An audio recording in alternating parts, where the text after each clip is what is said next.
Let's really look at osteoporosis. Let's get dirty here. Let's get dirty. So let's just take a bone that we often look at. This is what the spine looks like. Wow. And that's actually what a ridge that is in the meniscus of the spine. And in the middle, of course, is the pulp. Now, let me just take the spine and cut it in half and show you two people who have spines that are very different. This is a spine that I've cut. Now, feel that. Okay? Oh, please. I'm just taking it easy. You can squeeze it, right? Wow, it's like a rib. It's like a rib. Yeah. Now, Like when you eat, ribs. that's a normal spine, like a normal rib. Yeah. That's what you'd expect to see Well, that's a spine in a restaurant from a person. from a person. Okay. Now, this Ooh, no. is the osteoporotic bone. Oh. Now, I want you to take this. I want everyone to see this. I want you to take it, and I want you to break it. To break this? Break it. Okay. Whoa. Didn't take much. Wow. Doesn't take much. This is what happens in osteoporosis. When we talk about getting frail, these little bone pieces here that make up the spinal column will collapse, giving you a hump, the dowager's hump. Yeah. That's why people get shorter and shorter and shorter as they move, and then they can't get the kind of fullness in life, and that's why you don't want to look like that. But it doesn't have to be, because this bone is from someone who's older than this one was from. Really? So you have that control if you take action. All right. What was the results of our audience, first of all? Well, 74% of you are normal, but 26% of you have osteopenia. Nobody, thankfully, had osteoporosis. So you're all doing a reasonable job. But the osteopenia, especially because a lot of you are young, is going to translate to osteoporosis as you get older. So what do you do about it? Step number one, you got to lift weights. It's critically important.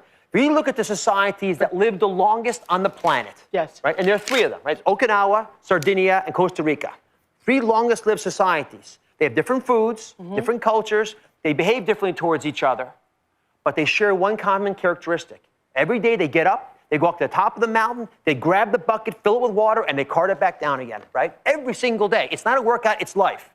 By keeping your bones strong, by lifting weights, you get there. Number two, you got to avoid too much alcohol and too much cigarettes, especially when you're young, because the process starts when you're 20 years of age. And then the last thing, and this is a problem that we have all over America, and by the way, it's my favorite vitamin, is vitamin D.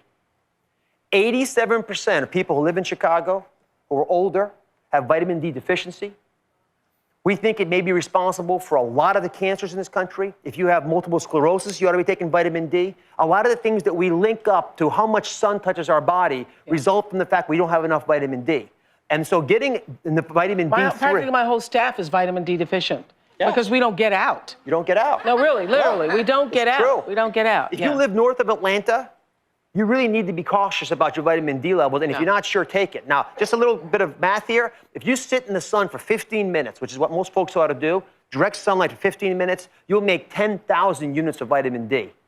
D3, the good kind, the one you really want. You can't get anything close to that unless you take supplements. And for a lot of Americans, since they can't get into the sun as much as they need to take vitamin D3. And as I mentioned, it's a dramatic impact on so many different walks of life, including autoimmune diseases. Okay, so this brings up the question of what vitamin should we be taking? For me, vitamin D3, because I'm in Chicago and I don't get out much. Exactly. Yeah. And you want to avoid all the things that go along with it. So the A, B, C, D, E's of vitamins. A, B, C, D, E's. Okay, so vitamin A, vitamin C, and vitamin E are the antioxidant vitamins. Okay. These are the ones that are critically important to keeping our membranes healthy. Now, so think ACE. ACE, good. Okay, good. ACE, ACE. Okay. Now, the brains of a cell are not where the genes are. Right? It's not the nucleus. The brains of the cell is the membrane. The cell membrane lets us talk to each other. Okay. I can see you there, and I can see that I don't want to be with you, or I want to be close to you. Okay. If we don't have the right amount of antioxidants, if we don't have the right kind of fats in our diet, then we don't actually allow that membrane to maintain its healthy structure. Bottom line, A, C, and E. Yes. Okay. There are two other vitamins you got to worry about. D I covered. D. My favorite. Okay. And the last one is B. Right? So A, B, C, D, E, all of them. B vitamin is the metabolic boosting vitamin. It's the vitamin that's present in so many leafy green vegetables, all the foods that are precious to us. Most of us don't get anything close to what we need, in part because our food supply has changed, and we're not eating what we could eat. So taking vitamin B as a supplement makes sense. So A, B, C, D, E. Take it any way you wish, but you need to get those 5 vitamins.